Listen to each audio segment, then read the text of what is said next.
Let's bring in Charles Marino, former DHS advisor. Thank you so much, as always, Charles, for being with us. Washington, D.C., New York City, now Chicago. What city is next on Texas Governor Abbott's list? Yeah, I would say anyone that's designated themselves as a sanctuary city could be in play here for the governors down on the border. It really is disheartening to see what's been going on with the moving of migrants within the country for political points here. But we've got to look at the root cause of the problem.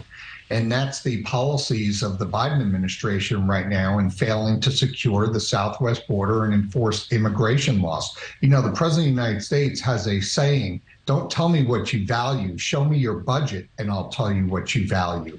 And the fact of the matter is that within DHS, budgeting and funds for enforcement have gone down significantly, while on the other side, funds for processing have increased significantly. So it tells you right there what the priorities are for the administration. So that means this is not going to stop anytime soon.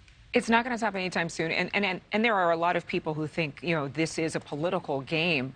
At the same time, a lot of these leaders have made it very much a point to say that they are welcoming to immigrants. Has Governor Abbott's plan finally made someone at the federal level pay attention to how serious this crisis is?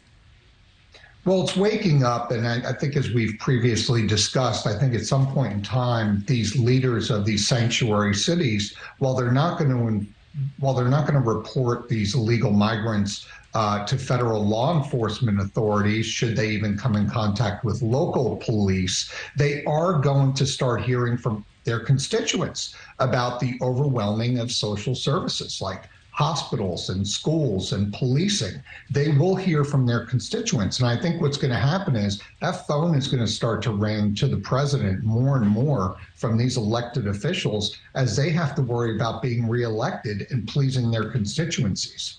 And I was actually just about to ask you a question about that, because I think that many people would assume this is a very partisan issue. But when you talk to Republican and Democratic leaders at the border, they're saying they just don't have enough resources for all the people who are flooding in. Reports say as many as 5 million illegal immigrants have crossed into the country since Biden took office.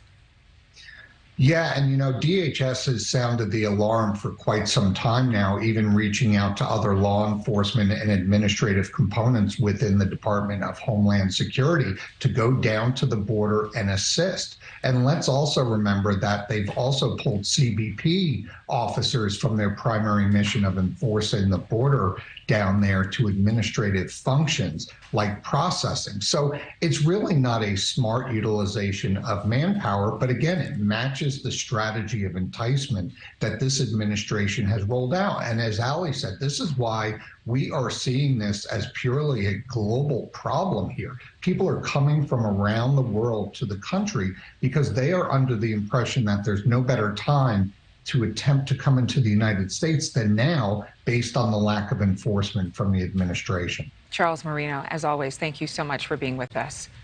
Thank you. Thank you for watching. Go to newsnationnow.com to find NewsNation on your television provider. And don't forget to click the red subscribe button below to get more of NewsNation's fact-driven, unbiased coverage.